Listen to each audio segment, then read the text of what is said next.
Дүйсек ағамның үйіне біз өте кеш жеттік. Қойлар жақын жерде қоралана жусап жатыпты. Бір шай ішіп алдық та жатып қалдық. Ертесі ұйқымнан шошып ояндым. Көзімді ашқанда әлде бір мақұлықтың үстіме шығып алғанын көрдім. Екі құлағы салпиған, итке ұқсайтын пәле. Екі аяғын кеудеме қойып, кімсің дегендей үңіле қарайды. Бірақ қастық қылатын түрі байқалмайды. Момақан, жуас. Кешікпей мен оның қозы екенін таныдым. Жыным келіп, итеріп жібердім.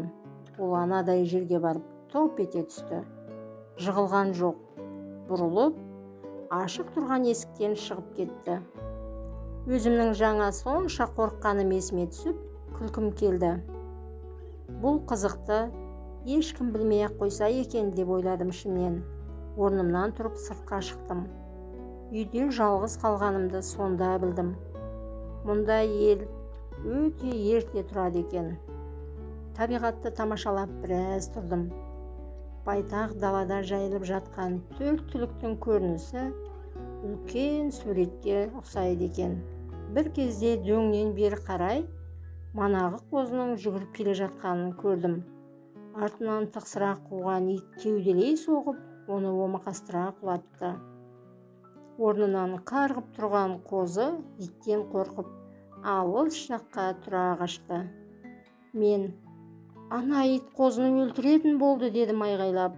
Арт жағымнан келген Дүйсек аға, олар ойнап жүр, деді жайбарақат. Қалай, дедім мен таңданып. Қоңыр қозы қолда өскен. Үйден ұзап шықпайды.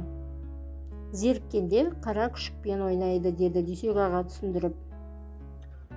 Сонда барып мен қозының жетім екенін білдім. Онда ит қозыны қауып алмай ма, дедім тағы да, көңілім жай таппай.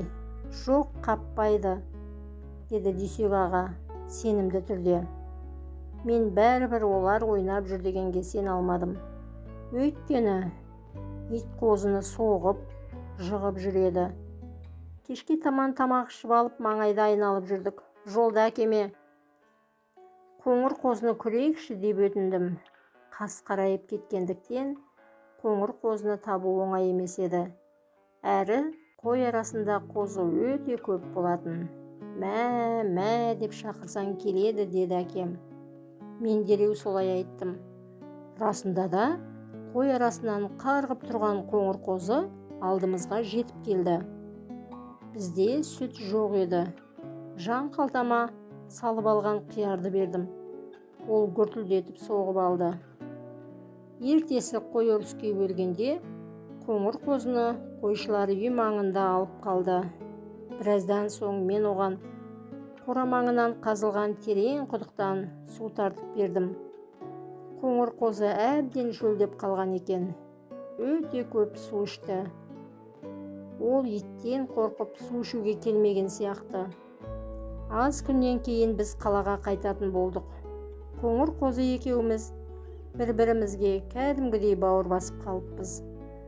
Аттанар кезде әлденені сезгендей, ол маған жүгіріп келді. Мен оны еркелетіп, иіскеп, басынан сипадым. Артынан, сау бол қоңыр қозым, дедім қоштасып. Мен бұл күнде сүйкімді қоңыр қозымды сағынып жүрмін. Ол есейіп, қоңыр тоқты болған шығар деп ойлаймын. Мені тани ма, танымай ма, ол жағын білмедім.